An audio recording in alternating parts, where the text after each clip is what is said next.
Just understand that somebody else is talking to your kid while you give them a screen to relax. And that's terrifying, because we've met a lot of the people that are talking to kids right here in town that are absolutely doing their best to get them sexually exploited for their own gain or for monetary gain. It's really not about making arrests. Our job is about protecting the most vulnerable victims in our community before they can become lifelong victims. The challenge is that predators work this full time. They are a full-time, that is their job.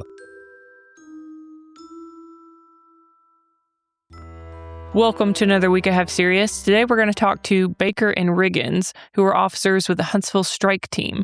They're fighting against child predators and human trafficking.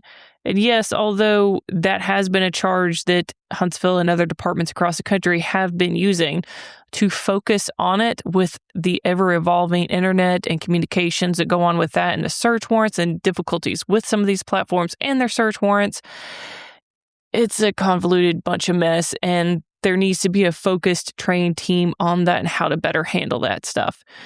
So what Baker and Riggins and their whole team are doing is they're becoming subject matter experts in dealing with child predators and human trafficking and other stuff that falls under their umbrella as well that they're going to talk about today. The stats that they toss up on the wall and talk about, yeah, they are scary, but that's not community specific. That is a U.S., if not world, stat.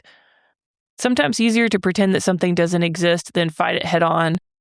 But in my experience, if we fight something head on and we show proactivity towards it, it keeps other people and other predators or offenders out of this area in the very least, if not, hopefully, in the U.S. as a whole. Like all of our episodes, this too comes with a trigger warning.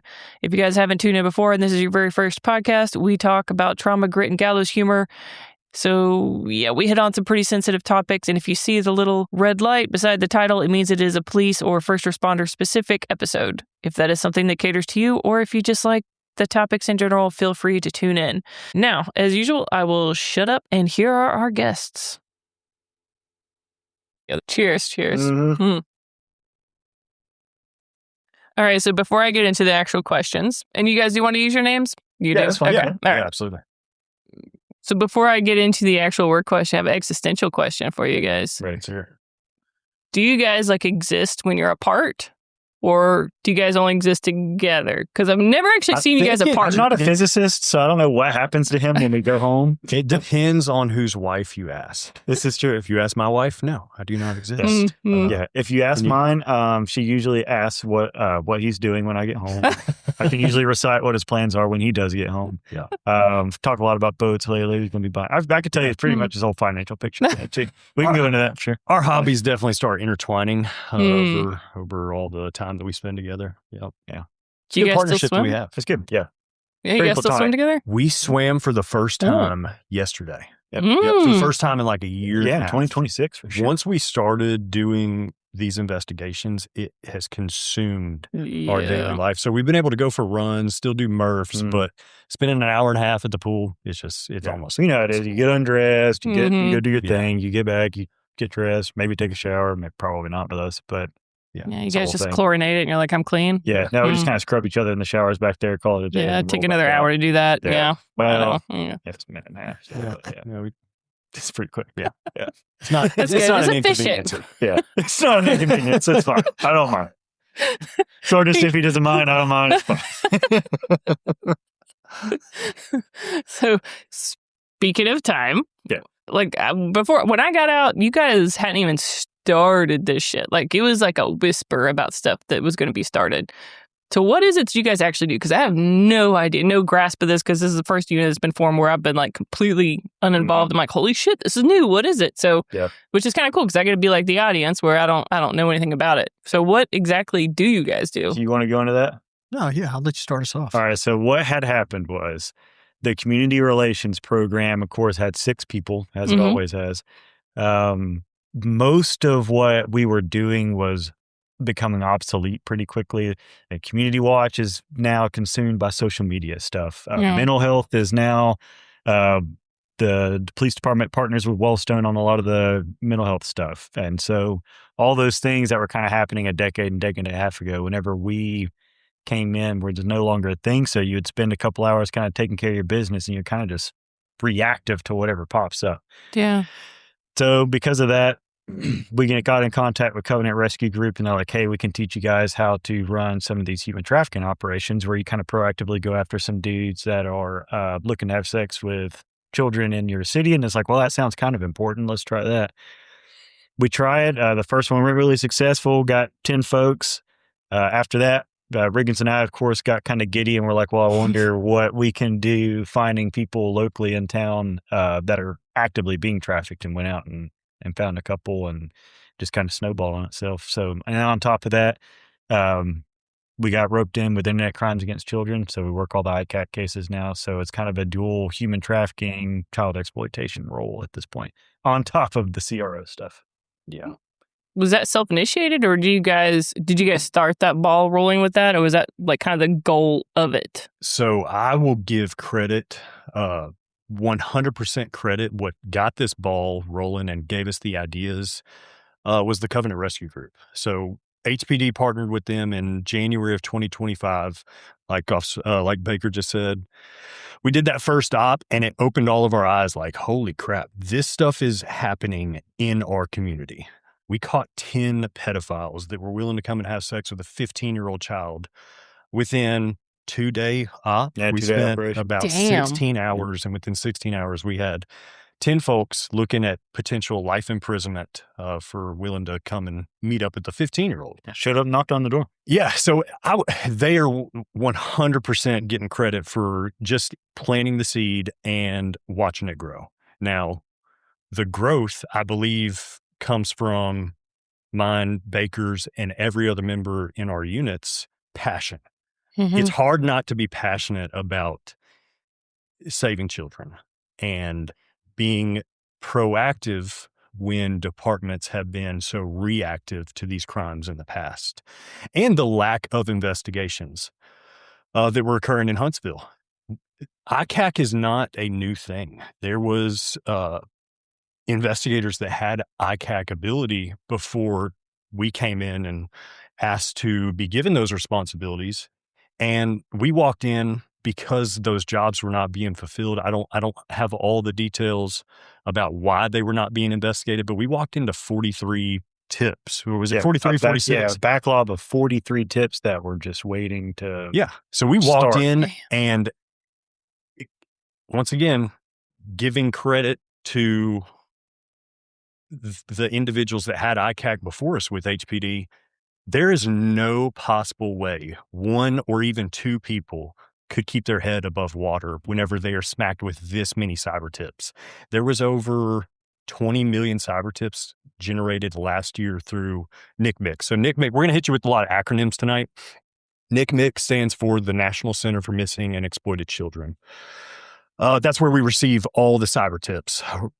Every social media platform possible, Facebook, Snapchat, Kik, Discord, Dropbox. I don't even know what half of those are.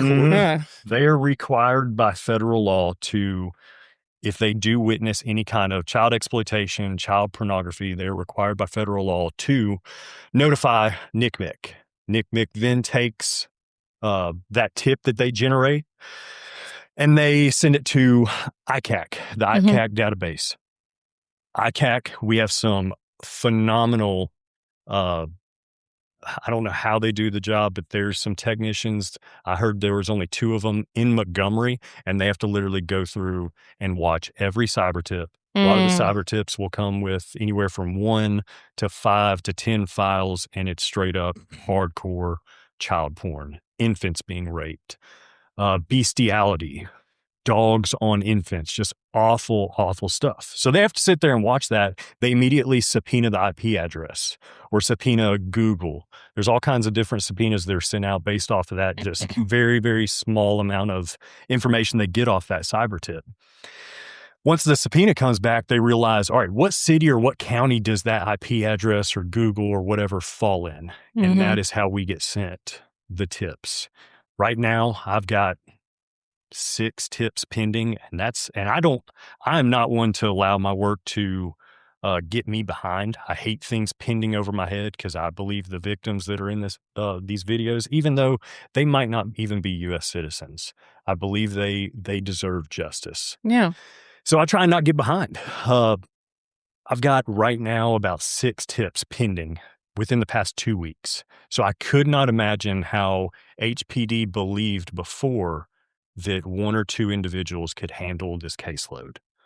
So all in a nutshell, we're having to do, well, we are luckily able to do ICAC on top of human trafficking investigations, and then our old role of community relations officers. It's a lot. Yeah. There's a lot of time that we feel very overwhelmed. Yeah. But hopefully some changes will be made to allow us to be more proactive. And instead of reacting to these cyber tips, we can go out and set up more stings, go and do undercover work to catch the pedophiles before they can sexually extort these kids. What do you guys think you would need to be as sufficient of a unit as you need to really kick this shit as much as you can? Yeah, that's a good one. So what you would need, and I think this goes back to kind of how you were touching on, where now, and it's not it's just police work, especially with this kind of stuff where you're talking cyber tips, you're talking kids getting bullied online, kids get sexually exploited online. Police departments are like a decade and a half behind on how to deal with a lot of this stuff because they're used to showing up when it happens, writing the report, and starting an investigation. That's just the way it's been, Now, all of us that grew up with the internet, it's totally changed now. I mean, kids' identities are on the internet. They take it all. There's no different lifestyle on the internet anymore. Like, you are who you are as a kid now based off of how you do on the internet. So the issue we're running into, so there's 6 of us. And this is the case with most of police departments. When they have people investigating these things, they have X amount of other tasks to do as well. Just some folks that we've talked to, there's people in other departments that they have 20 ICAC tips pending while doing their other duties so that they can get back to those. And that, on one extreme, it's like, well, if you're explaining to a parent in the community, hey, I understand that your kid was sexually exploited online, but I've got about 16 property crime cases I need to get to, and then I'll be able to open that case. That's a hard thing to sell. Like, it's not that neither one's more important than the other. It's just an allocation of resources of, can we get these guys to where they're fully working and focusing on these cases where people from all over the world now, I mean, it's a gated community in Huntsville doesn't mean anything anymore because Joe Blow from whatever state can meet them online, and within 48 hours, they're making the drive down here to go pick them up.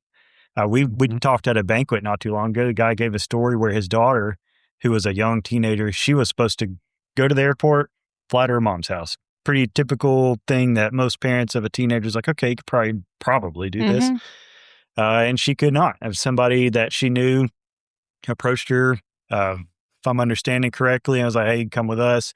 And she gets into a bunch of child sex trafficking, gets doped up and roped into all the wrong things.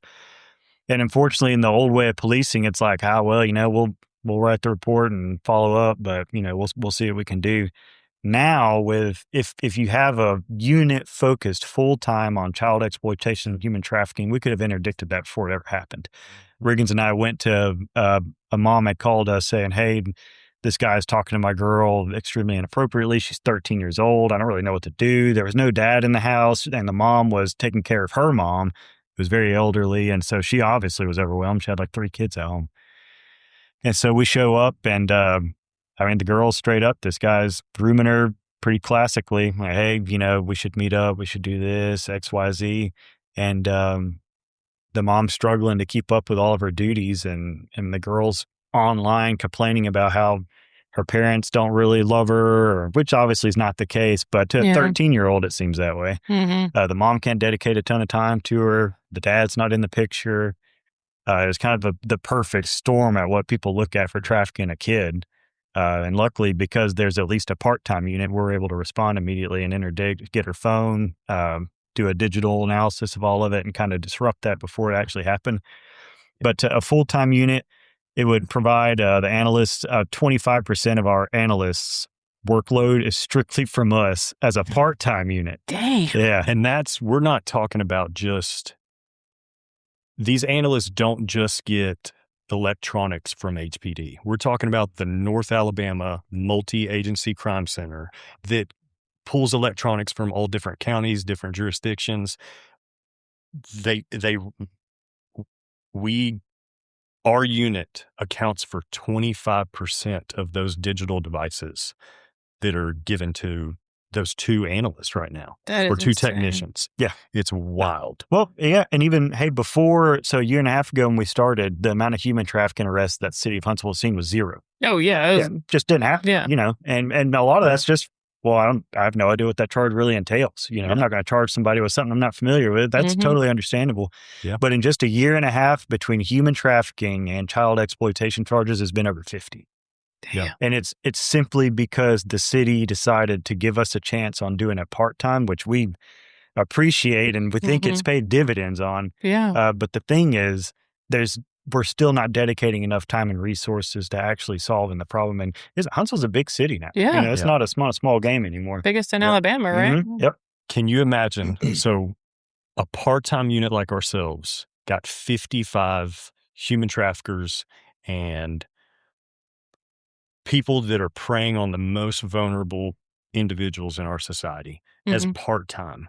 Could you imagine what our ability is if we do get granted that full-time access to where we can throw resources full-time?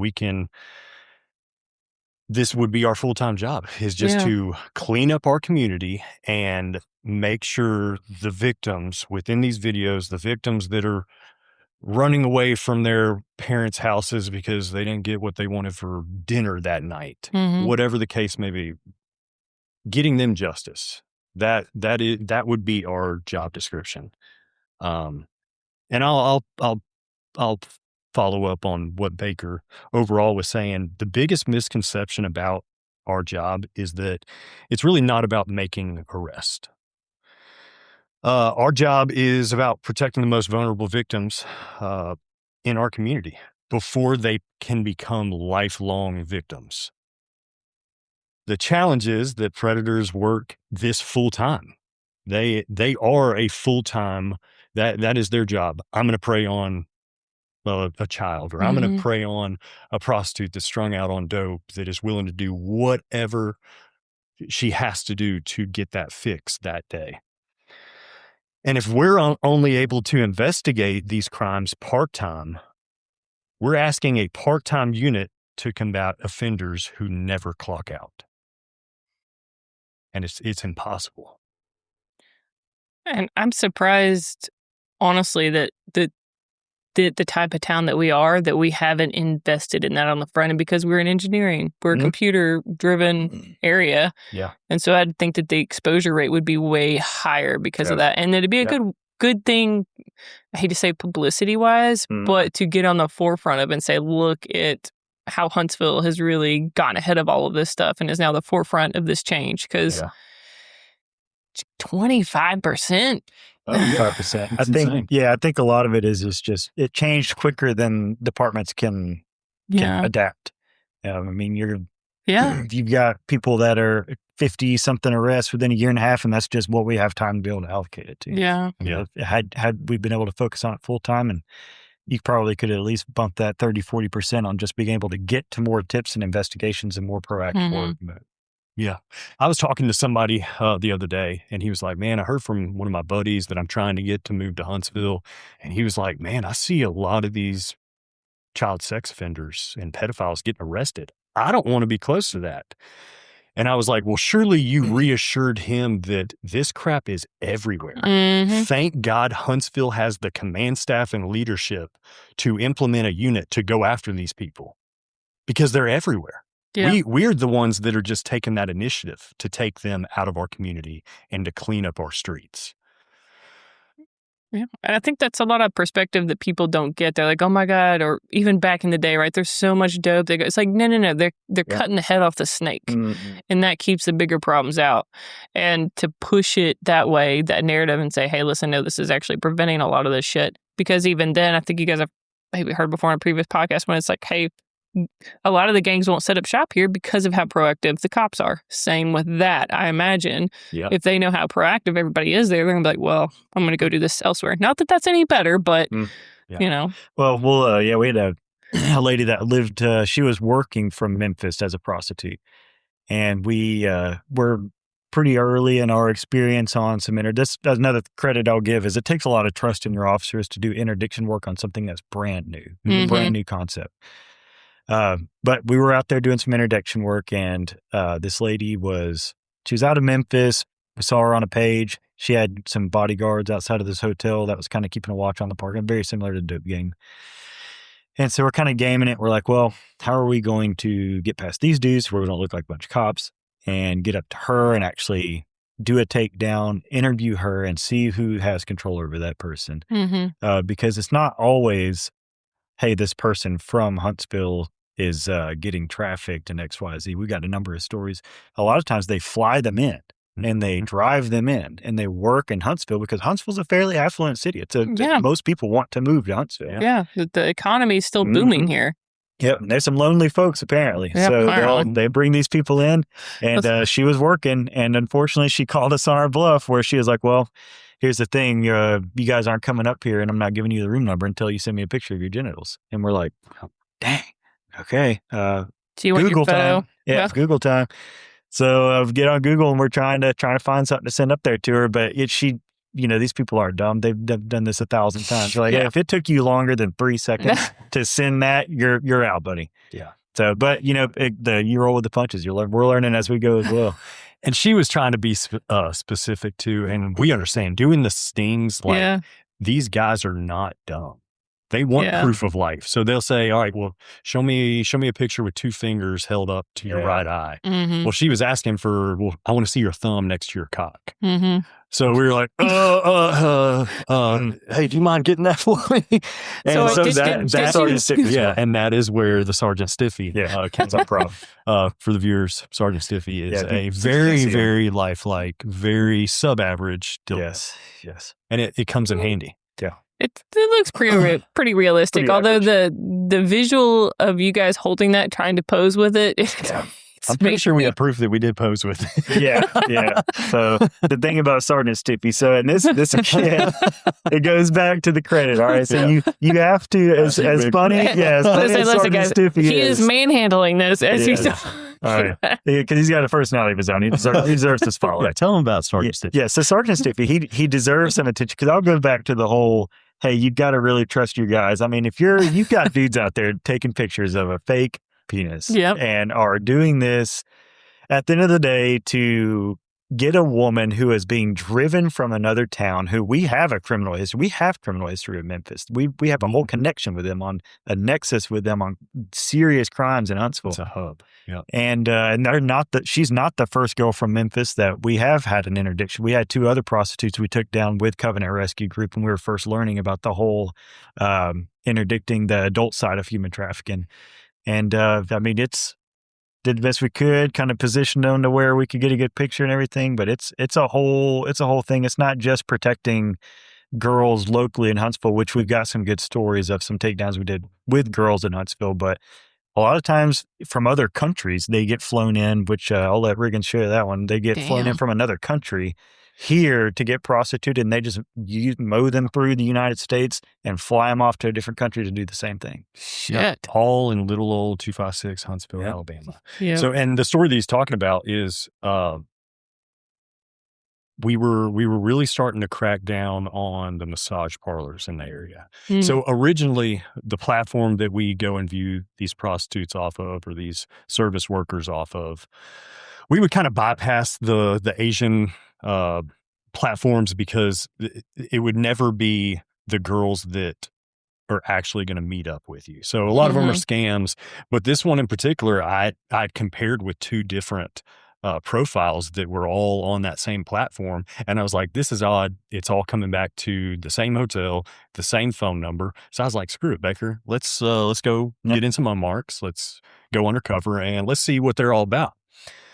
So, so I just texted both ads, same number, and we started driving towards the location, which was a hotel on University, and no shocker there. Yeah. What? And I know. And so we just got in the area and ended up, seconds later, I got a text back like, oh, yeah, how much? What's your rate or whatever? Had a brief conversation. They went ahead and said, hey, come to this hotel. We were already there. We had seen one very well put together gentleman on his lunch break go into a room, come out 7.5 minutes later. And take mine. It was very It's all impressive. business. The time that he was able to last in that room was very impressive. But I was like, Baker, that is the room that we need to get into. So we watched a little bit more. I was texting whoever, and they were like, well, come to this room. And I was like, no, that's not going to be the room because it's vacant. Yeah. We had already gone and made contact with the front lobby, and they had told us that it was vacant.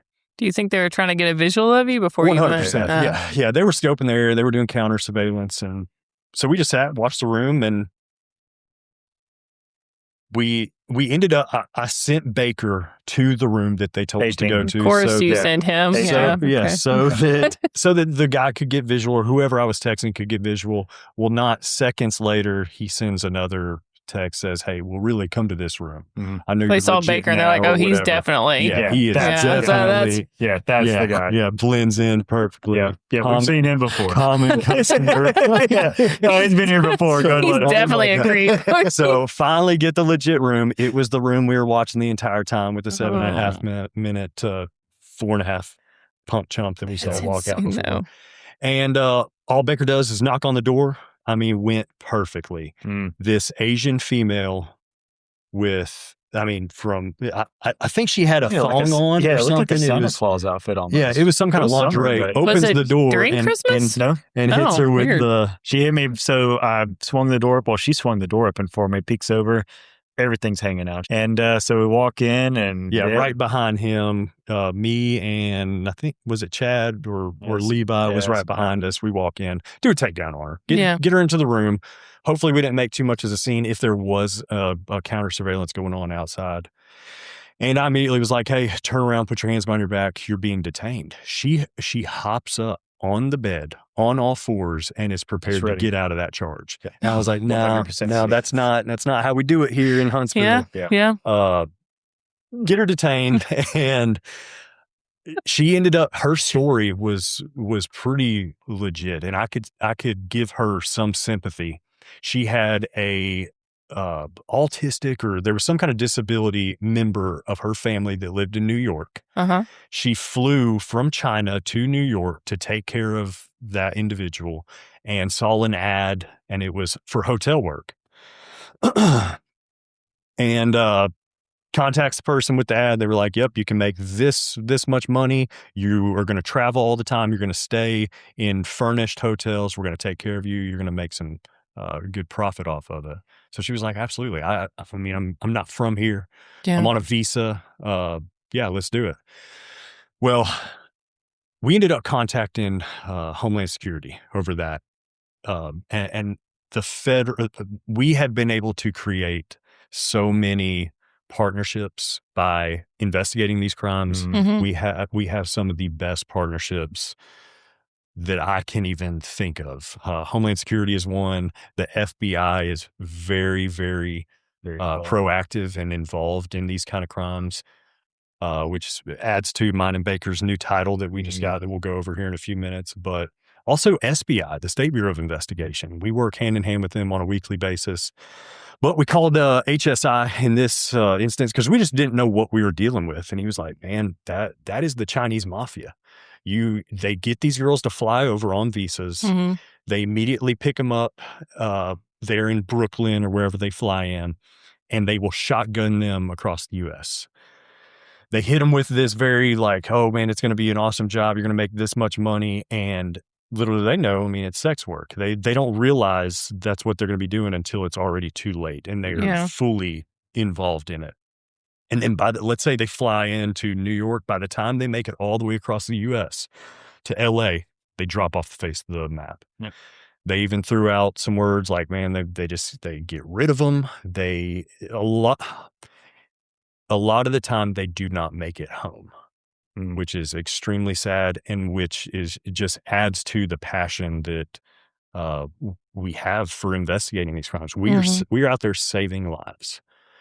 So that day in particular, I did arrest her for her own safety. They didn't have a way of creating a safety plan. They were still under the new administration. They were still dealing with a lot of the immigration stuff with HSI.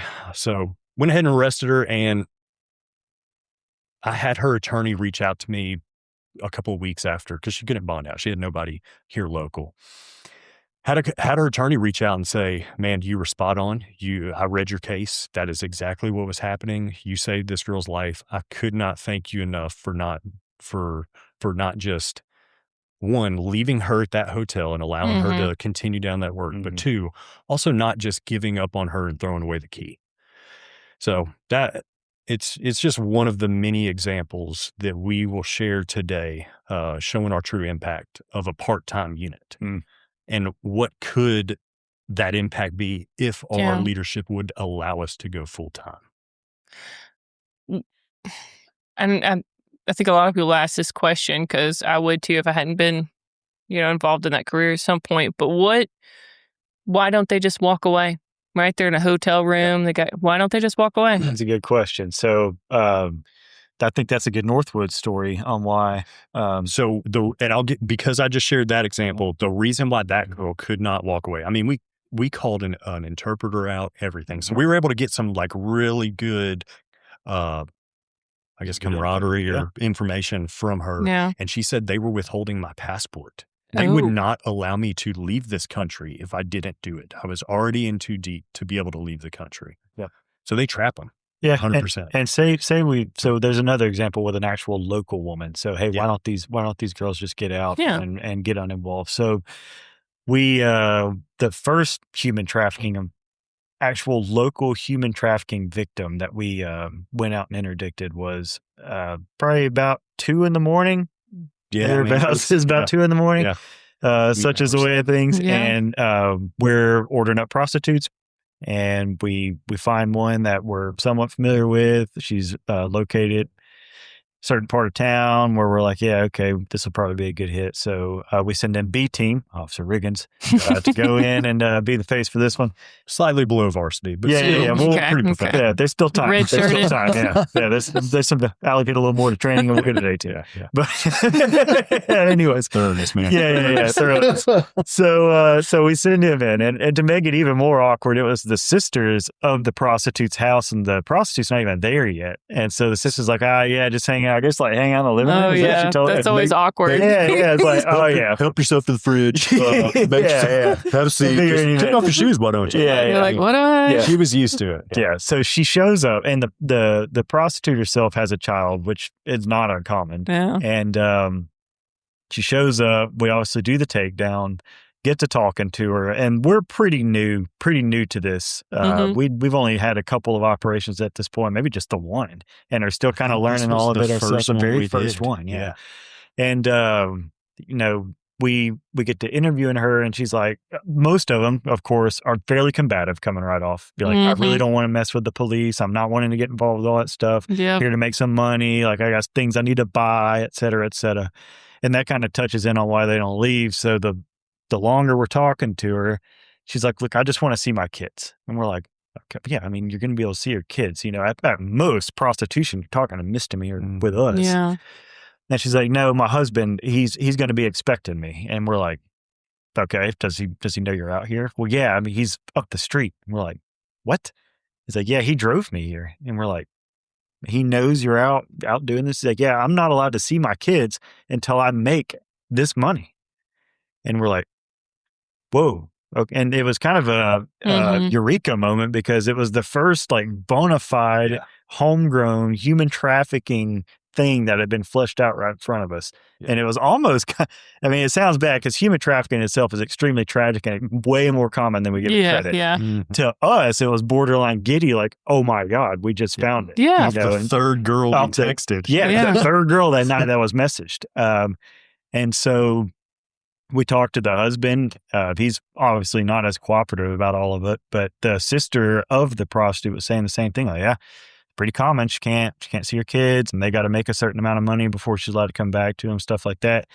And frankly, with her, the reason why outside of the fact that obviously she wanted to see her kids is, I mean, what am I going to do to make this much money in the actual workforce? Yep. What am I going to do you'd have to work 16 hours in a day to make what she makes in an hour and a half. And so to her, it might not be something she wants to do, but she's kind of forced to once they get used to that lifestyle. Once the husband gets a taste of how much money she can make being forced to have sex with other people, he's not going to let her stop. So I have to ask, how much? Because I know back in the day it was like $20 for a blowjob, maybe? Those days are over. Yeah. Yeah. How much? Inflation is a thing. Yeah, those days are over. So I was wondering if it was inflation. Hers was a very, it was an exaggerated amount.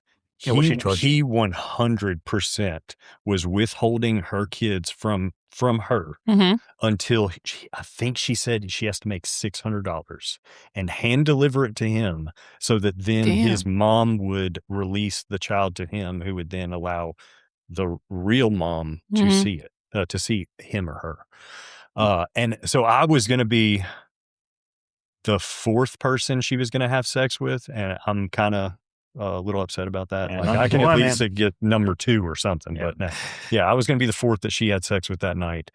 And whenever I say this was the perfect example of human trafficking, this girl was terrified. She had it was still pretty obvious black eye from a couple of weeks ago, who the sister was able to testify to, write a phenomenal witness statement. And this was very, very early, very premature in these investigations that we did, to where we didn't even have an advocacy group that we could call to get her to a safe place. We did not want to leave her there because sister couldn't do anything. The husband was coming over and whooping her if he didn't have the $600. So we called around. I ended up taking her to the 1060, which is a confidential place that he can't say. Yeah. And they were like, "Oh, no. Is this domestic related?" And I was like, yes, it is. But it's also human trafficking. As soon as I said human trafficking, they were like, no, we can't take that. What? I had to go around and around in a circle on the checkbox just to make sure she was safe for that one night. Wow. I don't know where she's at. It's still going through litigation, but full blown terrified. She was shaking, and not just because we scared her in her sister's living room and put handcuffs on her. Because once we realized what was going on, she immediately got taken out of handcuffs, but still she was visibly shaking. Yeah. He's going to kill me. I'm never going to see my kids again. It was a perfect example of human trafficking. And I was able to charge her husband with human trafficking second, for the coercion aspect of it, for him driving her around to make plays to profit off of her sexual servitude and withholding her kids from her. How much do they usually serve out of that? What was the deal? I think I was going to give her $120 for a blowjob and to have sex. Oh no, I meant for him when he went to prison. Did he go to prison over? It's and how much still going is through it? litigation. I had grand jury on him. I want to say he took a plea. I'm pretty sure he's already plead out. Now he has had an assault, pretty sure, on her since then. So he should be either in prison or still locked up in county. This was close to 2 years ago. Like whenever I say we got this training from CRG, January 2025, this was like February or March that Dude, me and Baker insane. were like, dude, we're going out. We're going to be proactive. We're about to crush these individuals. That's an insane turnaround. So you guys have only been active in this specifically just part-time, right? For how long now? A year and 7 months. Damn. 55 arrests and freaking countless search warrants. Do we even get into the amount of search warrants that we've you done? touched up on it pretty good earlier, but outside of going out and looking for human trafficking, we also it's a whole thing in and of itself. The child exploitation aspect of it, right? 'Cause, I mean, you get adults that get in a situation like that, and but the troubling part is you get children that are completely unaware that this type of world really exists, or maybe they think they're aware, but they're 14 or 15 or whatever. And so if they get wrapped up in it, we get a tip that, say, somebody is trying to sexually extort, I don't know, little Johnny or little Susie or whatever, right? And so we get a tip printout of what the guy sent to that parent's child, what was said, what the child sent. A lot of times there's a statistic, I don't know what it is, but young men obviously are more likely than young women to end up sending pictures of themselves nude to somebody that they think is a woman and stuff like that. So say that happens. We get updated on the strike unit and we're like, okay, cool. Let's write a search warrant on offenders. Let's say it happened on Snapchat. Yeah. All right. So it happened on Snapchat. We write a search warrant Snapchat. That takes however long Snapchat decides it needs to take. Once they get that stuff back to us, we're like, okay, cool. I see in this search warrant return where he did reach out to this parent's child, did ask for sex or did ask for nudes, et cetera, et cetera. So now I'm going to start doing some surveillance on this person that happens to live within our jurisdiction. So, and even outside of our jurisdiction here lately, because we've partnering with the FBI and the county and all this stuff, we're pretty much going all over the place. We'll sit there, we'll get a pattern of life. What's going on with this person? Where do they work? What are they doing? Do they have children at home we need to be worried about? Yeah. If they're sitting there trying to sleep with a 14-year-old, do they have a 13-year-old at home? Because we've had situations where people are actively trying to have sex with kids that are younger than their own children in the house. And so that obviously changes priorities a little bit. And so we'll do surveillance, and then finally you get a good solid pattern of life. You're like, okay, I'm going to go ahead and write a residential search warrant for this. So you flesh out the residential search warrant. Hey, here's the address we need to go to. Here's what happened all the way up till there. You've already fleshed out your casework and everything for us. So you got this massive, sometimes a 60, 70-page packet that you're going to bring to a judge to sign off on, saying, hey, here's everything I've gotten within the past 4 months on this guy. And this is one child. We've got, when we first got these cases, there was 43 cases backed up. Yeah. And part-time, we're trying to sift through all this stuff. And once that's done, you're going and you're hollering at your special weapons and tactics team. Hey, can you guys serve a search warrant at this place and get all this? And yep, hey, when are you free? All right, I'll get search warrant signed here. So you got all that collaboration that's going on. And then finally, you get the actual search warrant served and you interview your offender, and then you finally get to lock that guy up, because by that point, you've got what his username is, what he said he's done. You've probably already forensically interviewed the child at that point. You've talked to the parents. And then finally, you're done with that one case. You move on to the next one, and you keep that one ready for court. Yeah. These cases have to be,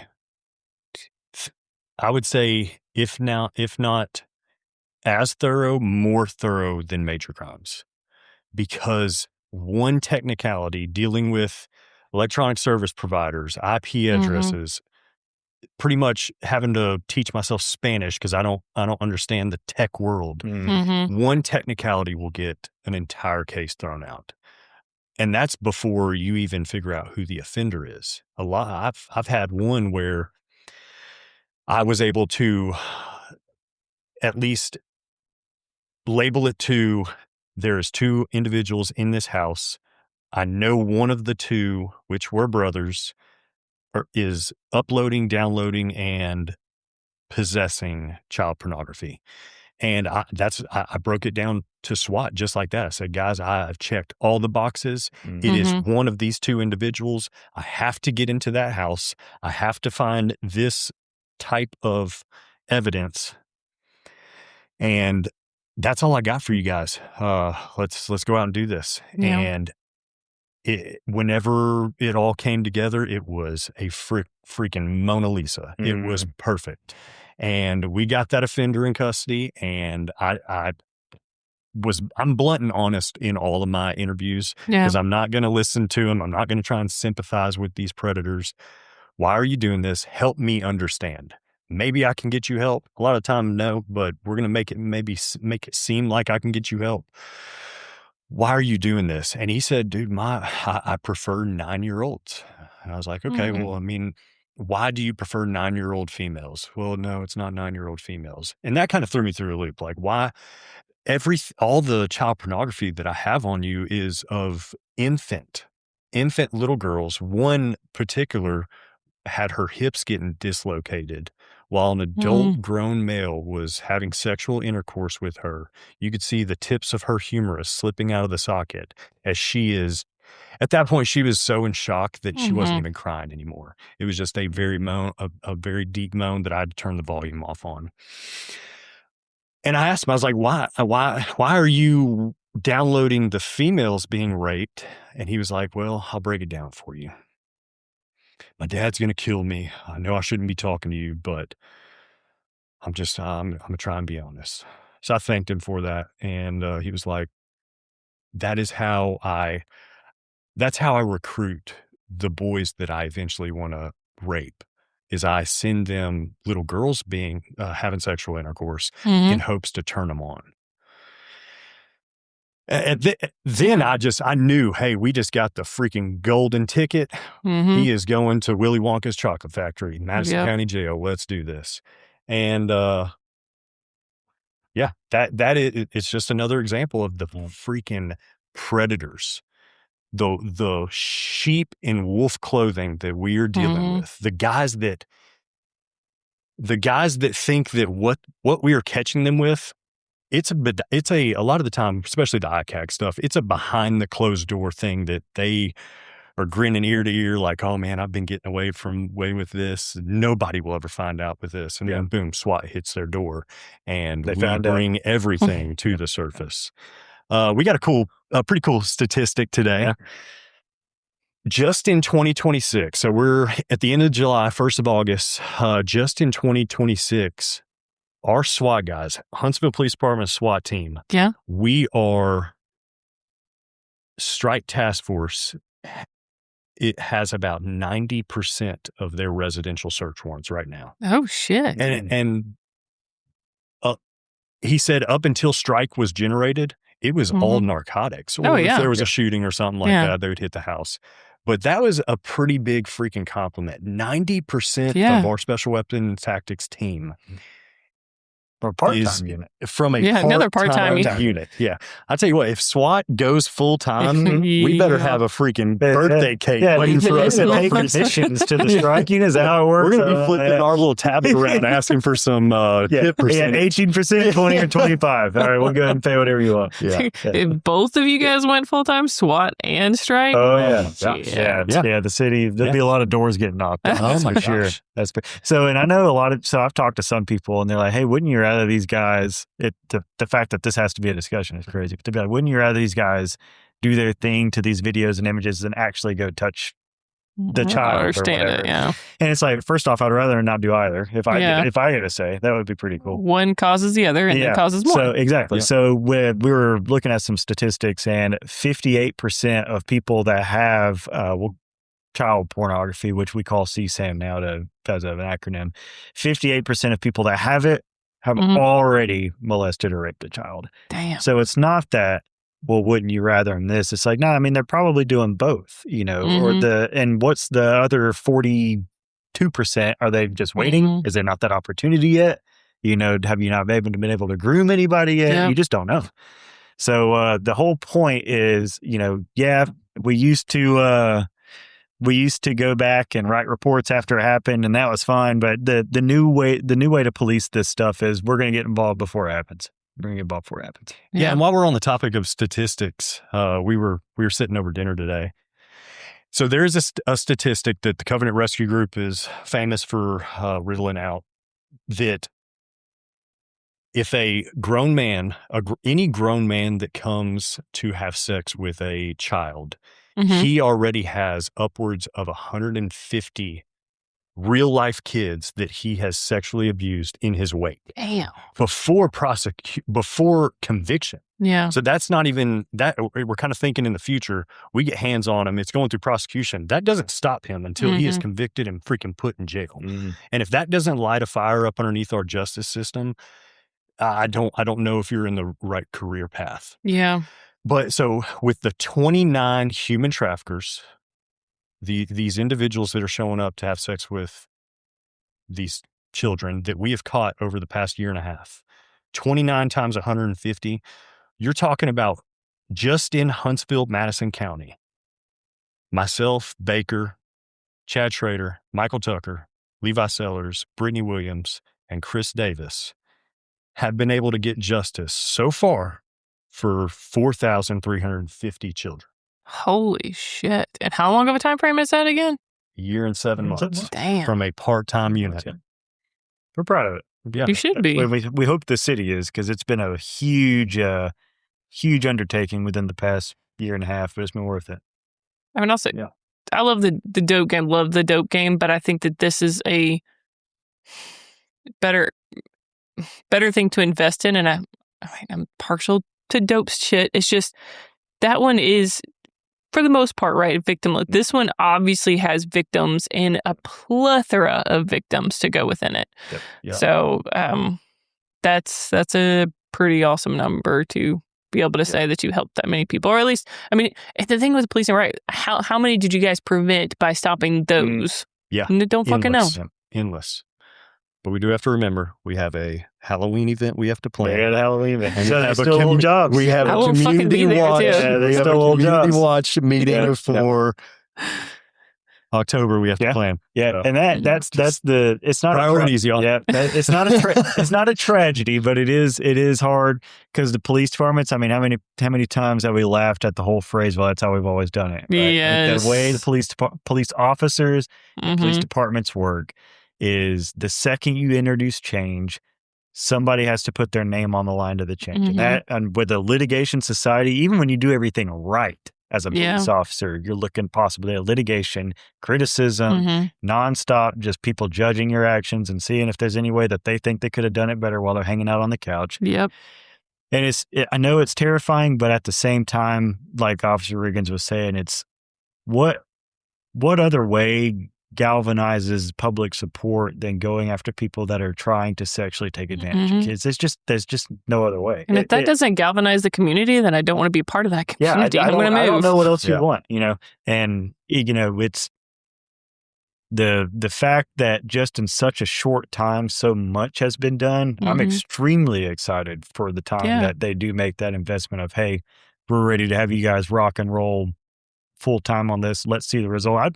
I would urge whatever community to reach out to the local police department and be like, hey, what are you guys doing about this stuff? Do we have anybody working internet crimes against children? If not, why not? Can we not allocate some resources?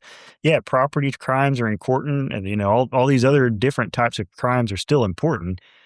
But it doesn't make sense to not allocate resources to something that's growing 300% hand over hand every year. I mean, in 2025, the amount of human trafficking cases that was reported compared to 2026, it was a 323% increase.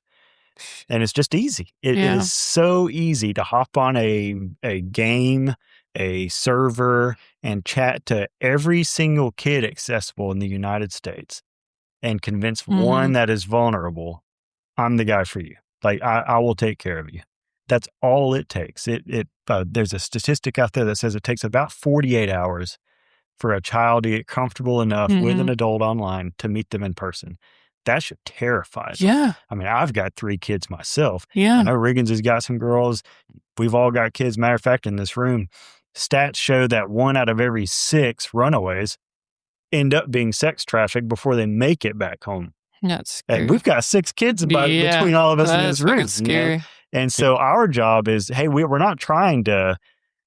That's the beauty behind police work and getting to know your officers is if you've got people that are wanting to truly make a difference and you actually trust those individuals, I mean, they'll change your city. So 1 out of every 6, if we take all juvenile runaways because of our training now, it's like, hey, you guys work this stuff and make sure that what they're getting involved with, because we've had calls where we went out on with special victims units. And the training and awareness just isn't there. Their playbook on investigating, and it's not their fault, but the playbook in investigating is a decade old. And so there's a call where there's an adult in a hotel room with 2 14-year-old female kids, and he's got them convinced to stick with him because he'll give them drugs, make them feel good because their home lives aren't that great, to have sex with him and stay in the hotel room. Well, it's a win-win for everybody, right? Everybody feels great. There's no victim, no crime, right? Well, these are 14-year-old kids, they're not allowed to consent to have sex with an adult. With the amount of offenders we have to convince, hey, you're not allowed to actually have sex with a child, even if they quote unquote consent, is also disturbing. But the problem now is you'll have an investigator show up to something like this and be like, well, I mean, it was kind of consensual, It's like, no, dude, they're kids. They cannot consent to something like this. This isn't possible. And those parents, no matter what the situation at home is, they don't deserve to have their 14-year-old girls in a hotel room with a guy doping them up, convincing them to do these kind of things. And he's given you some examples that so Strike has saved 5 real life victims where we have responded with or without the Special Victims Unit. And we've been able to save 5 real life victims within the city of Huntsville in a year and 7 months. So not only are we dealing with the prostitutes that are being trafficked, not only are we dealing with the online sexual extortion of children that, who knows, we may never even meet that child that is in that video being raped. Yeah. But at least we are locking up the person that is becoming aroused by that video and causing there to be a demand for that video. But we have also saved 5 children in the city of Huntsville that were actively addicted to dope in the custody of a grown man, a grown female that was sexually abusing them and causing them to become further addicted to dope or further preying on their vulnerability. We've saved 5 kids, all with a part-time unit. I have 2 questions After what you guys have said, but the first one is my only problem ever with use of force, with not being able to control it, was always something to do with kids, right? Somebody killed a kid, somebody, starved a kid, those ones we've had, crap like that, where it's like, I think I want to fucking kill you, but I'm going to try not to and be professional and handcuff you. So with what you guys do and what you see and everything like that, do you guys get some enough closure and satisfaction with catching the guy, or is there some lingering effects with it? Can I take this one? Take it, and I'll take it after that. All right, cool. Yeah. Follow. Yeah, because there's a lot of passion behind that question. That's a good one. No, awesome question. So yes, there is a lot of enjoyment seeing these individuals, especially after a very thorough investigation where you literally took numbers riddled out on a page and connected them to the individual that is becoming aroused by a little boy or a little girl getting raped and putting them in handcuffs and eventually getting them the justice that they deserve, as long as the justice system allows that to happen. But so at the end of the day, we're trained professionals. We were trained de-escalation tactics, all that. Hey, how to check yourself. Me and Baker work out on a daily basis. That is how we cope. I am able to be extremely blessed by going home and being surrounded by 2 of the most beautiful little 5-year-old twin daughters. And that immediately bounces out all the evil that I deal with at work. And then I come home and it's just the balls of innocence that I get to wrap my arms around and enjoy. But it also brings me a lot of happiness coming from being an employee of the Alabama Department of Corrections. I started my law enforcement career fresh out of Auburn, working as a corrections officer at Limestone State Prison. I saw how much the worst of the worst dudes, I saw how much they hated people that preyed on the most vulnerable. That's my insight view that not many cops can say they have, because they haven't walked in my footsteps and got the experience that I've had. For those that are listening, I know you feel the same way that I'm describing. But that gives me a lot of enjoyment. And as much as I would love to just reach across the table and just smack the ever-living crap out of this person, what good would it do? They would have, their parents would witness it and send me to internal affairs. One technicality that I mentioned earlier will throw an entire case. I'm not going to allow me to get so upset at a perverted piece of crap that I throw his case. I'm going to make sure he gets that justice and he gets put in Limestone State Prison to where he can become the vulnerable. Yeah. I've been told a lot by people when we started doing all this, and they're like, man, I couldn't do it. I would want to just shoot that guy. I would want to just beat the crap out of that guy. Just X, Y, Z. I couldn't do it. And while I empathize with that, I look back at when we were all training officers, right? And you're going to a dead body call. Well, what if your FTO is like, hey, we're going to work this dead body, and you responded with, I mean, I can't do that. Yeah, go the fuck home. Yeah, it's like, cool. So we're responding to every dead body in this county in Madison. It's great. So my challenge for officers, and I get it, it's not that we all want to do it. My challenge for officers, not just in this area, but across the U.S., is if you can actually, you may not want to, and you may want to do this, but you have to finish the sentence. If you say, I don't want to work that, therefore it's going to remain unworked, how are you going to explain that to an actual child? Like, hey, I don't want to see what happened to you in that video, so I can't help you get justice. It's too much. Yeah. We can't do that. We don't have that constitutional ability. We're bound by the Constitution to defend those who we swear to protect. Right? Yeah, the thin blue line. That is what the thin blue line stands for. And so our job, you may not like it, but if there's a way where Riggins and I can work these cases, go home and still be present fathers and still be present husbands and still, keep our family together, we borderline, in my opinion, have a moral obligation to do it. And I think other officers are the same way. Hey, you may think you would have to shoot that person or have to actually go out and beat the shit out of that person and ruin your career. I bet you could do it without doing all of that and actually be a force multiplier and get more justice for people. That's what I would challenge them for. Yeah. Those are both excellent answers. This stuff is very mind-warping work. And you have to find positive coping mechanisms. Baker and I've already said it. We work out every day. We go home to our families. They do live in separate houses, though, as far as at times. I don't know. We spend a lot of time at work, so it's like we have a second. And I don't always consent to the exercises that they. As a footnote, sometimes I'm told we're running 2 miles, and he's like, "Hey, we're on mile 5," and I'm like, "Oh my god, okay." So it's complicated. Where one of us lacks, the other one. All right, we rely pretty heavily on that. Yeah, and I would say, as for any unit that's looking to take up this kind of work, you better find somebody that wants to make sure you go home just as well as you came in as well. Because if you're just focused on yourself and how to make sure you move through the department as best as you can, or you're willing to undermine somebody to gain something, it's not going to work out. And we all have seen it in police work where we want to make sure that we're taken care of. We're not worried about our buddy. In this line of work, if you, particularly those with children, with the things you have to see, you better check in on your coworkers and make sure that they're going home okay, because it is some heavy hitting crap. Yeah.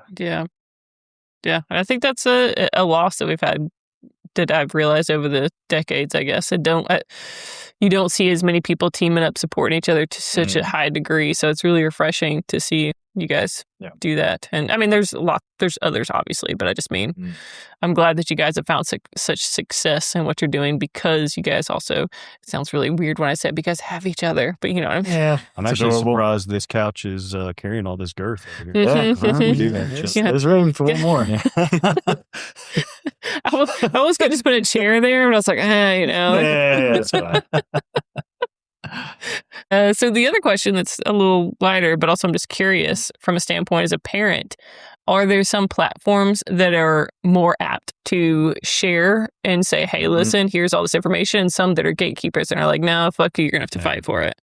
Yeah, well, I've got personal beef with Discord. Go and throw that one out there. Yeah. We'll send a search warrant. Yeah, we'll send a search warrant to Discord. And outside of the fact that some AI chatbot will reject it for whatever period's missing out of it, it'll take them months to get back. So, and the only reason why I pick on Discord is because let's say this happens to your kid, right? And you're like, hey, police officer Joe Blow, go get justice. And I'm like, heck yeah, I can't wait. And I go and I'm doing it as fast as I can. I can only work as fast as that electronic service provider caters. Yeah. And so if they're taking 6 to 8 months to get back on a search warrant, which Discord is right now, that's bullshit for that person's kid. It's like, dude, at least take, I get it. If you're super busy, maybe a month, 2 months, and I can kind of keep them posted on all that. That's absurd, and we've got other ESPs that are, Discord's used the most, I think, just due to the nature of the beast. There's some like Minecraft, Roblox, and stuff like that. There's groups that are, almost every game has a chat platform now where where predators are linking up with kids, because I'm sure they're getting on there saying, hey, I'm 13 too, up until they've gained that trust and they're not. But you may have some more that's kind of on your hit list. Discord's on my hit list right now. Yeah, I figured. Yeah, any parent that's out there listening, I would just know your child and know who they're talking to. Know what they're doing behind their bedroom door. They allow them to play games, but maybe adjust the privacy settings to where they can't chat or have it open to the public, only can chat with their friends. There are the privacy settings you can set. Unfortunately, and Baker hit on it earlier, we're not living in an era where the big white van driving down the street is just snatching and grabbing kids anymore. Not to say that doesn't happen, because I'm sure it does, but it's not as prevalent anymore. It's even more scarier because there is so much more access to the most vulnerable in our community, and it's all electronic. Every gaming platform, every social media platform. So just, be mindful of what your child's doing. To hit on the story that Baker was telling earlier, we ended up responding to the mom's house, and we took the daughter's phone that was being sexually extorted. Of course, made mom aware of everything. Well, it was the same day, wasn't it? That was the day after. It was the day That after. was the day after. We're going through the phone with the consent, of course, of the parent, because she owned the phone, and we see that there's more snaps being sent while we're going through it. So he gets mama on the phone and is like, hey, what the crap's going on? Daughter's somehow sending snaps logged into her Snapchat. Sure enough, they're driving in the same car. Mom, daughter, brother, they're driving the same car. She pulls off side of the road, looks back. Daughter's got brother's phone that she's logged into Snapchat. So if there is a will, there is 100% a way. Know your child, know who they're talking to. Yeah, I would challenge parents. It is not the same when we were growing up on the internet. When I had possession of that phone, and we've had possession of a few different kids' phones, they do not stop going off of notification. And most of them are just friend groups and chat. But like when we were growing up, the phone was like a thing you had, but you actually talked to people in person for the most part. Yeah. That's not the case anymore, and it's not necessarily wrong. I mean, because we've kind of ushered society that way anyways. But now you've got kids where their whole purpose and identity is wrapped up on who they are in the internet, just like it is in real life. Whereas most of us would log on to MySpace or whatever thing y'all were using back then, listen to whatever your top 8 friends list was or whatever, and whatever song. Yeah. I know you guys know what I'm talking about. I was a Facebook. I was a collegiate okay, person, all right. so yeah. Well, for us less sophisticated, we have MySpace. And yeah. Like 3 doors ground. Yeah. 3 doors down in the background and all that good stuff. And but now those identities aren't separate anymore. The kids are all the internet is the real world. It's not separate. And I would urge parents to not let the internet raise your kid, which is very easy now, because how many parents are working more than they ever had to keep their heads afloat, and they're super tired when they get home, and they just want to cook dinner and go to bed or relax, have their own time. And that's super, as tempting as it is, just understand that somebody else is talking to your kid while you give them a screen to relax. And that's terrifying, because we've met a lot of the people that are talking to kids right here in town that are absolutely doing their best to get them sexually exploited for their own gain or for monetary gain. And it's happening actively every day. Ain't no telling how many tips we got just today. I haven't even checked the data system yet, but they come in every day. So is there no federally mandated timeline of, hey, this is a child crime, you guys have to get back to the search warrant or anything? Yeah, it's supposed Not for you to go for these platforms. Yeah, there is supposed to be. I had a good discussion with the Madison County Magistrate. I'm sure you are aware of who I'm talking to. Phenomenal guy. He does not lack wisdom. And he gave us a couple different options, because to hit on Baker's story, talking about Discord earlier, I have been going around and around in a circle with them. Not only did I have to wait 4 months just to get a message from them from a court-ordered search warrant that I had sent 4 months ago, but that message was, hey, it's been denied because of Alabama rule of procedure, blah, blah, blah, blah, blah, 10-day notice, crap like that. And they left you wondering, like, what are you even needing? I have everything you've approved, and you've sent me results back from this exact template. So I took it up there and we went through it, and I've submitted it and got it rejected and submitted it again. We're now number 4 is still sitting in the Discord law enforcement portal right now. So we'll see. I've got 3. Yeah. Yeah. We got 7 kids right there waiting to see what's up. Yep. Do you guys run on any grants or anything or get overtime? We've just started exploring with grants. So with awesome. with Covenant Rescue Group, partnering with our department fairly significantly lately, it opens them up to a lot of federal grants on creating task force specifically for this, which would be huge, obviously, with helping with funding and stuff like that and getting those resources allocated.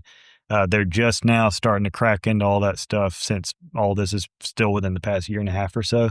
Yeah. But I know there was one that was about $300,000 where if you'll create a multi-agency task force in the area, the feds will obviously front quite a bit of a oomph to try to get that stuff started. Because I think the feds know, we're onboarding with the FBI to be TFOs. Yeah, especially with them being home base, or a lot of their home base being here. Yep. And because HSI is so heavy on immigration and stuff right now, the FBI is leading the charge at the federal level. So it has been a great relationship Baker and I have been able to establish with them. We just actually got approved, or we have been adjudicated to where we have a top secret clearance through the FBI, and we're now being attached eventually to their Violent Crimes Against Children Task Force. Well, because and even you don't want to sit there and, hey, we've got your offender, your kid's offender that did all this, but they live in Tennessee, so we'll send our case over there and see how it goes. We'll see how they do. Yeah. Then you got a whole nother department that's like, okay, cool, this case will be on the bottom of the desk, and whenever we get to it, we can. With the FBI's resources and being task force officers through them, it's like, no, you know what? We'll go ahead and send it to their field office.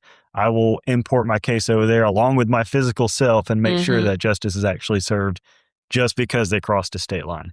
And I think that's the tricky part about all this work is, I mean, it takes it. We had a meeting with some higher ups, and we brought in the FBI, ALEA, SBI, all these people, because it does take a ton of partnerships. It does actually take everybody sitting down and being like, hey, these crimes are kind of complex. They can kind of sprawl out in different directions. They can involve different social media platforms. I mean, they can go all over the place.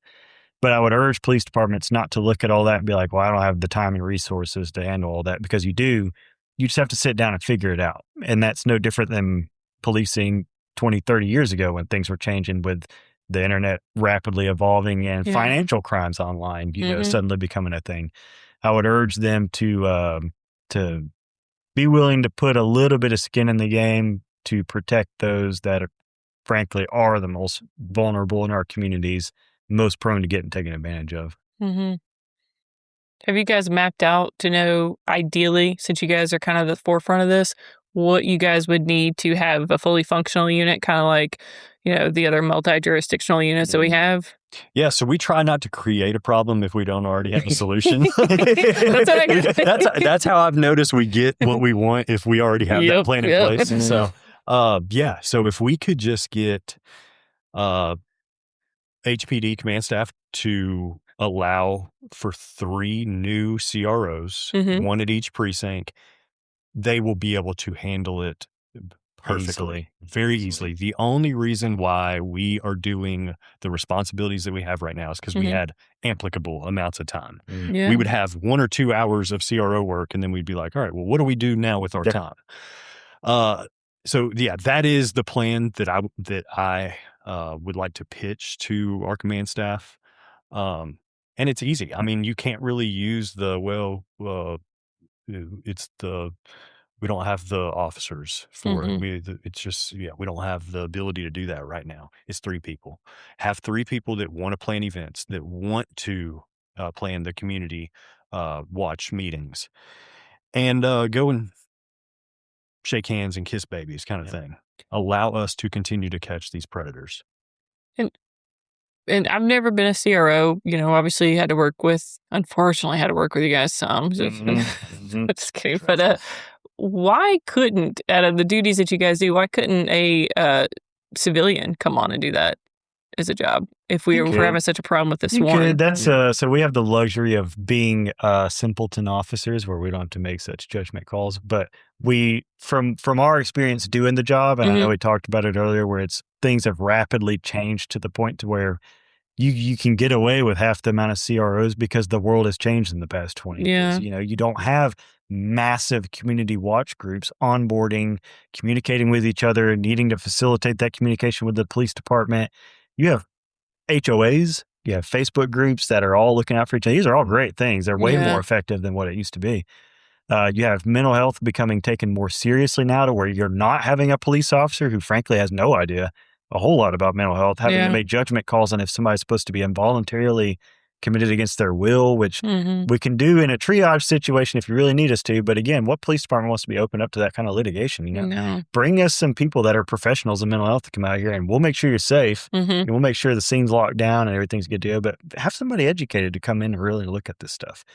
And I think now, we're lucky in the sense we got some part-time officers that work a lot with city departments. So community development, zoning and stuff like that. They're really good liaisons with them. Yeah. And with technology evolving, the city's website and things like that, people can go on and literally send a tip to the city online, much like an instant messenger thing, saying, hey, here's what's going on in my neighborhood. Can you get somebody to fix it? You don't have to call a CRO. They don't have to call this person. That person doesn't have to email that person. You don't have this whole thing anymore. So there's plenty of options. You could have civilians step in and be the liaison for some of this stuff. Part-time officers, retired. Dinosaur guys. Yeah, the old folks, they probably enjoy that kind of stuff. Yeah. But even if you just had actual officers doing it, it's kind of Pandora's box. Because I don't want to mitigate the importance of having, hey, Halloween events because we want people to be involved with the police department. All that stuff's important. We want to be members of the community and not just focused on heinous crimes. But when it comes to the allocation of resources, what are we going to prioritize? If it's this crime that's growing 300% year after year that we're frankly not responding to, we need to push people into that position at a minimum to try to stop the bleeding and get all that handled. And in the meantime, what can we do with community relations that'll work? Well, we're being in that position. 3 would easily be able to handle the position, because I don't want to sit there, even as a member of the department, I don't want to pay 6 people to do a 3-person job. That just doesn't make sense. I'd rather those 3 people, if I know my officers and I know they're dedicated to the cause, they want to be proactive and they're good officers that I can trust, I want to put them in positions that are most effective.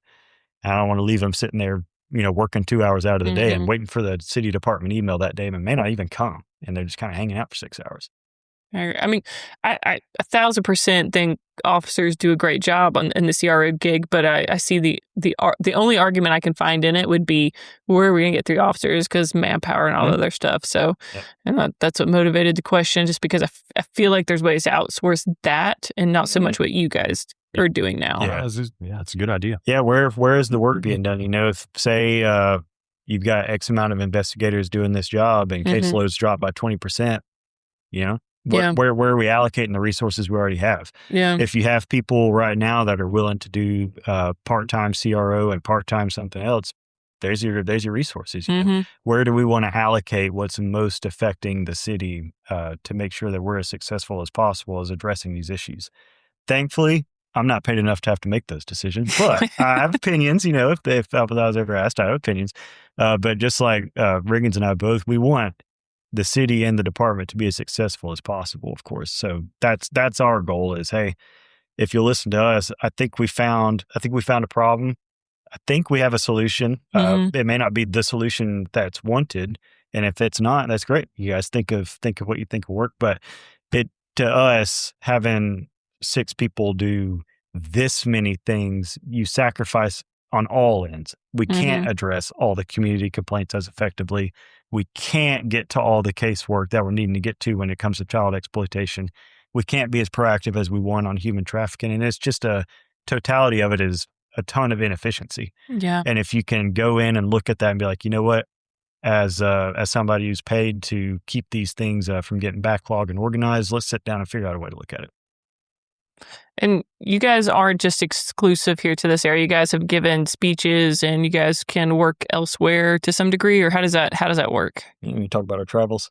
Yeah. So as a part-time duty of ours, secondary employment, we are contracted with Covenant Rescue Group. If those are not familiar with Covenant Rescue Group, it's a nonprofit It is not a Christian organization, but it is a organization led and worked by Christians.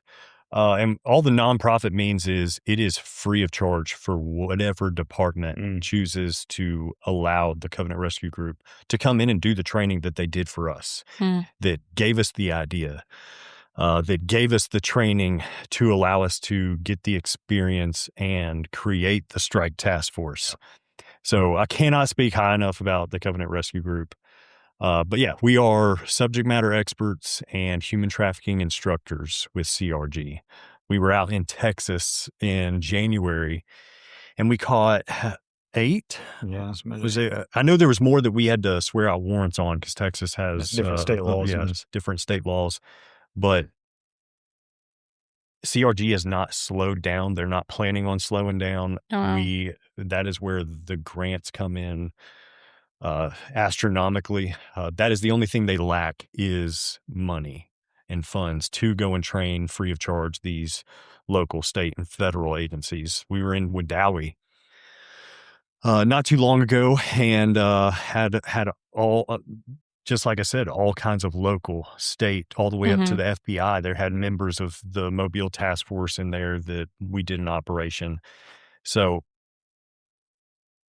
it is phenomenal that the leadership with HPD even allows Baker and I to go out and partner with these different groups. And we try and market ourselves. Like we want Huntsville to be the absolute tip of the spear whenever it comes to combating human trafficking and saving the vulnerable in our communities.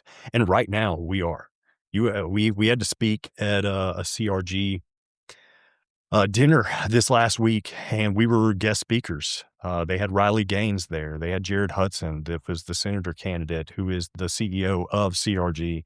And they look at Huntsville like it's a golden nugget. Like it is something they are so proud of. And they're extremely grateful to have members of the Strike Task Force with Huntsville now connected with CRG as part-time employees. I've never even heard of them before now, so I can't wait to look them up and see what this is, because that's a pretty big ordeal. Stuff, yeah. How long have they been around for? It's been probably half a decade now. I think he's got a cool story. So he was actually on Sean Ryan. Oh, okay. Jared Hudson is his name. Look it up. Phenomenal episode. I'm not big on listening into podcasts, but it's just because I'm ADD and I like movies better. Oh, well, I just listen to when I work out, and that's what I keep. I forget how long I'm running. I'm normally having to listen to this guy. That's not a podcast. He is a podcast. I'm not allowed to DJ in the workouts anymore because apparently the songs need to be in English. So whatever. Losers. It's like an introduction to Hogwarts. All right, we had one workout session where I was like, can we listen to hardcore medieval music? Was that really that weird? All right, was it really that weird? I didn't think so. I thought we were going to apparently I can't battle in front of us. Yeah. Freaking Hermione Granger pop out of the bushes while we're running. One thing I think is really cool is how Huntsville has turned into, and this is with just minimal investment. I feel like Huntsville's been able to turn into what the entire state has brought us in to sell the template on how to do this stuff. Because, and that's honestly flattering, because Riggins and I would joke around a lot. It's like, dude, do you know what you're doing? I'm like, I don't know what I'm doing. You know what you're doing? Like, but we do. Yeah. But at the same time, it's like, it's weird to go in and think, man, a year and a half of spinning all this up and all these municipalities. So we go to Wadowee, we've been to Monroeville, Leak. I mean, there's all these different places in Alabama we've been to. Priceville just recently, just got done with Priceville, and I think we got 7 there. Yeah. Last week. Did a great job. Somebody was just talking to me about Priceville, and I said, I bet you that was HPD that was doing that. Yeah, absolutely. And they're like, no, it was Priceville. I'm like, no, I swear it was HPD. That wasn't Priceville. We assisted in the guidance. It was Priceville. It was Morgan County. They did freaking phenomenal. Hopefully they're listening in. I got to work with Dog's son, Gary Chapman. Super cool dude. And he's actually who led the push to get CRG. Oh, that's cool. There. But yeah, we got to give credit where credit's due. It was I'm just going to bully other departments when I can. That's So nobody's as good as Huntsville. Nobody did it as well. And that's why Huntsville is the instructors. Showing these smaller departments how to get it done. I think the coolest part, and all jokes aside, it honestly is extremely flattering that another department will look at us and be like, can you show us what exactly you guys are doing so that we can emulate that. And I think credit due to the city of Huntsville and the people that are in charge of making those decisions, to where we see stories like this all the time where cops aren't allowed to be cops, right? Yep. I mean, you hamstring them left and right and keep them from making decisions. In our case, we were able to identify a problem, see that there's an opportunity, decide amongst ourselves how to address it because they trusted their officers, handled the issue, and the state saw that and they're like, whoa, can you guys bring in those guys from Huntsville to teach us how they managed to do all that? And that's huge. I mean, if I was somebody in charge of the Huntsville Police Department, I'd be like, hell yeah, I think we might have made the right decision on that one, boys. Yeah. And it's cool us going in there because we're going in to, I mean, here's how we did it. And here's our number if you need anything. We'll get tons of texts and emails and phone calls afterwards. Hey, could you send me the templates of the search warrants you guys did? Can you explain to me how you did that interdiction thing whenever you guys were done with the human trafficking details? How did you guys go out and order the prostitutes and do X, Y, Z? And we love teaching it, because at some point, as we continue to do this, we're going to want to do less of the constant case opening and workload and more of the, hey, I want to step back and show officers that want to do this, that are freshly coming in, that are eager, how to do it. And I want to watch them be as successful as possible. And I want to watch them do the same thing years later, teach the next guy how to do it.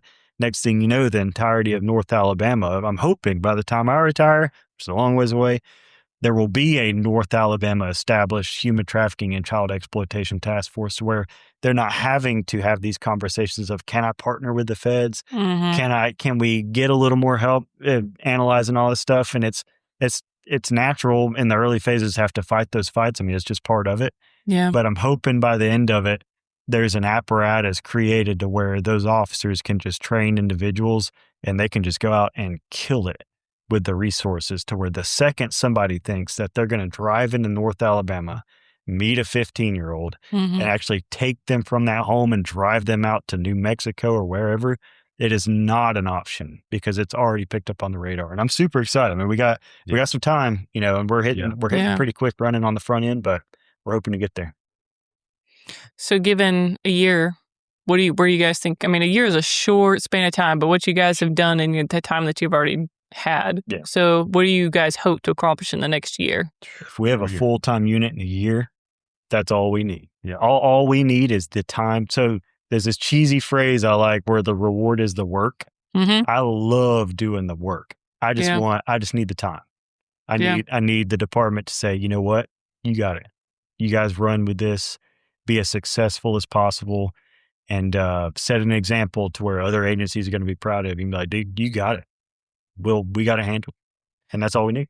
Well, I'm going to say this because you guys are sitting here. I'll talk shit about you behind your backs, but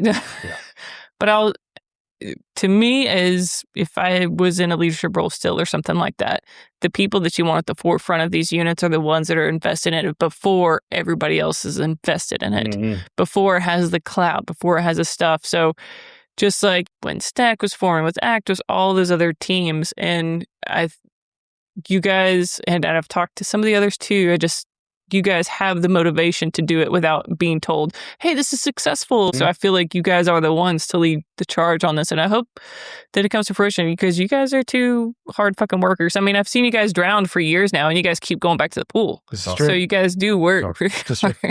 A lot of it was volunteer. Yeah. I mean, there's a couple shallow water blackouts. I'll be honest. Like the SEALs, Buds training, whatever they want to call that. Sometimes Riggins would flip belly up like Nemo or whatever. Has nothing on the Riggins and Baker Gauntlet. Okay. Jared, hopefully you listen to this. Yeah, I apologize. No, I think we're in a unique position to where the right people are in the right place wanting to do it, and that's which is a huge advantage. Yeah, it's rare. You're playing a roulette every time you get a group of people together. You've got the people here right now that are capable enough, disciplined enough, and I mean, outside of their swimming skills, got all the abilities I think to be able to get this thing pulled together.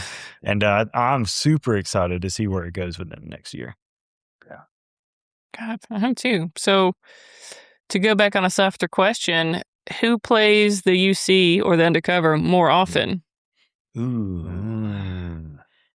I mean, it depends if we need A team or B team. Yeah. We kind of rock, paper, scissor over. Yeah. Really? You guys don't like, Actually, you need no. to go in there? Yeah. We had, other than brought in- Sergeant Stiffy, we had another sergeant join us. Yeah, so Oh. we brought in another sergeant. Well, name names, of course. Yeah. Wait, knows are who we're these talking names about. for He knows who we're talking about. are You these know names who for you the dildos, or are these names for This is actual a people? real No, this is a life real sergeant. person. This is not our friend. This is a real person. Oh, okay. Has Just a real making sure. penis. Yeah, he's actually a real person. He's a real male. Yeah. And I'm really glad we onboarded him because he's got some experience with the DB side of stuff. Came out of nowhere, too. Yeah, came out of nowhere. Met him in parking lot. We're like, hey, we're actually about to go do this thing. You want to join us? He's like, oh my God, that sounds cool. And so we're like, oh, great. So he was our John. You see. Yeah. Congratulations, you've been promoted. And You're my lead employee. Did a phenomenal He did job. great. He had a That's backpack. awesome. He had gym shorts on. Yeah, he did. Orange shirt. Just freaking. Yeah. He went in. Mm. He killed it. He got so on that one. That was one of the more recent ones. He went in, did the takedown. We went in and followed him behind there and everything. She was flipped onto somebody that was trafficking her amongst, from his own words, about 4 to 5 other women. And we interviewed him on the side of the road. So he came and picked up the prostitute due to the terms and conditions of their agreement. Mm-hmm.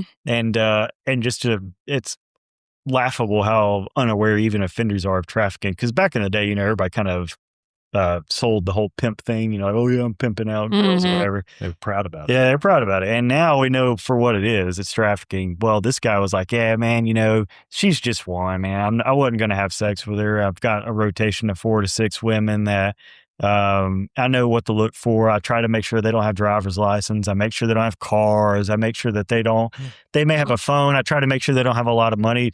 Spelled it out perfectly. And I'm like, oh my God, did you guys get that? Because that was beautiful.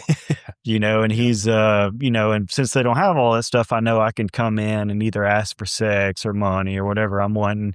Yeah. And it was pretty funny because Riggins is just like, what if I told you that that's human trafficking and all that? But he'd be like, nah, no, man, and that ain't it. I'm just trying to make mine, man. Yeah. I'm like, no, actually, I don't know this Riggins guy. I think he might be right though, right? I think you might be trafficking these people. And he's like, oh shit, man, and it's just, it's just an awareness thing, like sometimes offenders aren't aware because police officers weren't policing this stuff. We just didn't. Yeah. We didn't have the awareness and training, but it's here now. Yeah, it's here now. I know for a fact I ran into a bunch of those. Oh man, having narcotics. Absolutely. Did not think about it. Pimp, hooker. Okay, cool. Yep. Or I'll say the most. I hate these words. Scared, but the most worrisome I've ever been was probably being walking University Drive, trying to look like a hooker. And seeing how much the parking lot would pile up, like freaking fast, all getting ready to snatch you in their car. Oh yeah. And that was eye-opening because I'd known, but then to actually see, I was like, damn, it was fast. Yes. And you couldn't get too close because they'd fucking snatch you. So, but I can't imagine being as vulnerable as some of the people are, especially if they're kids out there. And then, yeah. So, and I've been thinking about the goals that we have for this unit, and with my connections with the state prison, I've never been one to try and burn bridges or anything. So I've kept some really good relationships over the years. I would love to be able to come up with a curriculum or almost like a mine hunter. This is how you target the predators before they get their hands on the prey. And send me and Baker into the state prisons. Let's interview serial child sex offenders. I ain't gonna get them out of shit. I'm not promising them anything. If they want Snickers, I'll buy them Snickers from commissary. But they're bored. They want to talk. The FBI did it back in the 70s, and that's how they've been able to create their behavioral science unit. Why can't we do that at a state level to get above, in front of this wave of predators that are preying on the innocence of the children through the internet? Yeah. Things to look for. Build characteristics. Yeah. That's a huge goal of mine. I didn't even think, which is kind of stupid because I know that they've been, like you said, they did that way back when. Didn't even think about doing that right now. Yeah. So a year, I think that's completely accomplishable. Whose support do you guys need? I mean, obviously the departments, but is there some sort of other things that you need outside of that to help push this forward? Community leaders. And it's no different than with the police department. So a lot of times they're just not aware. They're only aware when somebody starts saying, hey, there's a problem here. We need to do something about it. Well, we're here because we're really proud of what the city has done. We're proud of the department giving us the ability to make those decisions and identify the issue and address it. We're also here to bring that awareness that sometimes even those zone traffickers don't have on, hey, this issue is in our backyard. It's very prevalent. We're finding victims when we have time as a part-time unit left and right. Give us the ability to investigate these things full time. Our community deserves it. The parents here deserve it. The children here deserve it. Let's make this a priority as a leading police department in this state, which I feel very blessed to be able to work for the tip of the fighting spear in the state. Yeah. But we need to do everything we can to make sure that spear stays sharp, and the world keeps changing, and it's changing.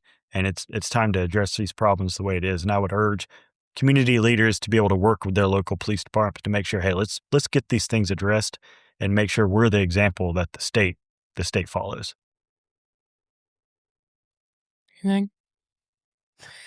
He's like, no, doing all this with as a part-time unit. Yeah, part-time unit. Well, I have a lighter question, and then that's really all I got because I'm sure I missed something you guys can fill in. But so what is the oddest or most surprising thing you guys have ran into working with? I don't want to say prostitutes or hookers, but those that are being trafficked then, since it's different terminology, basically. I don't know if I have the weirdest part was when Hartley told me that to get the prostitutes up in the hotel that I needed one of these. Dildo? I needed these. Did you have to get one that was so big that could stick on the wall, though? Well, no. Did you need to get the suction? Riggins and I, which is already awkward enough, Riggins and I had to go in and explain why we needed this, which is not for personal use. We had to have the ball sack and all that. So did you get to partner off? Yeah. So I paid for this myself, for the record. I was going to say, because that would be weird. Before somebody asked me, hey, where did that buy money? I bought this with my own money. Yeah. All right. And it was strange because when we told her what it was for, I don't think she believed us because she's like, well, this one vibrates. And I'm like, no, I don't need the one that vibrates. Yeah, I need the one that looks real. I'm sending it to other people. And she's like, yeah, right. Okay. Riggins over there matching our skin color. Yeah, Riggins is like, yeah, buddy, that one blends in. I don't need a forearm stuck to it. So maybe that's one of the weird parts. But one time working with CRG, very tight relationships. We're very comfortable with each other. I had to be reassured when it came time to take a photo that one of the guys would stick this into my pants through the zipper and take it from the right angle to where it looked real. And I've not been caressed by a man like that in my life. So that took a little getting used to. Now, Riggins has helped me afterwards a little bit to get a little more comfortable with that kind of stuff. Yeah, but so this is the after hours. Yeah. I needed your emotional support at that time. So another man was getting his hands. I think I was in another room. I wasn't there. Yeah, no, exactly. All right. So more awareness training is needed, obviously. But that was an interesting experience. It's also kind of cool because it's like, oh man, we're really doing this. Like this girl is going to show up because she thinks that we just sent this dildo, which is fairly lifelike. If I'm maybe so bold to say. Yeah. Nice little tent to it. Yeah. It's not bad. You guys matched the tent pretty well. Yeah, thanks. Good job. Yeah, thank you. We can't for the cause. Well, that's all the questions I have, unless I missed something and you guys want to be like, yo, why did you ask this? So I think it's got it covered. Oh, yeah. Yep. All right. Well, thank you guys for what you guys do and hopefully what you guys continue to freaking do. Yep. That's I go back and forth on the whole department thing. I think that they've been the tip of the spear with so much stuff. I mean, including they were the first to arrest for trafficking spice. And so a lot of people called on that. And I hope that this is something that comes to fruition and then really kicks off and can be a national example. Because, damn, it's got some potential to really get some bad people. Absolutely. We're excited.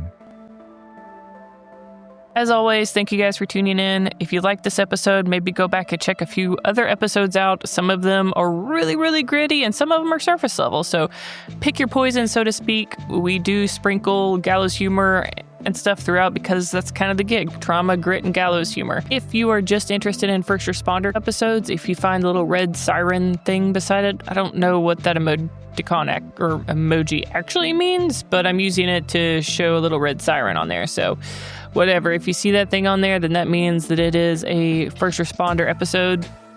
Almost every episode I've thoroughly enjoyed recording and putting out there because I try not to put anything out there that I don't want to listen to myself. Except for my own voice, I could do without hearing that, but it's kind of the nature of the beast. If you guys are interested in supporting the podcast, buy a t-shirt, that'd be cool. That's really how we get any money from this thing. Look us up, halfseriouspodcast.com. And I did put the Covenant Rescue Group down in the show notes for you guys to click on and get all the information that you need with that. I don't know a lot about this group, and now I'm intrigued because it sounds like they're really putting some good information out there and getting ahead of some stuff we should have probably already been working on long ago. And we have a fluffer episode coming up soon. If you guys have questions or whatever, be sure to send them quickly. Because our next episode is our 50th episode. We've put 50 of these bitches out here. How have we not been banned from the air? I have no idea, but we're going to keep freaking going with it. All right. You guys have a fucking phenomenal week, and we'll catch you next time.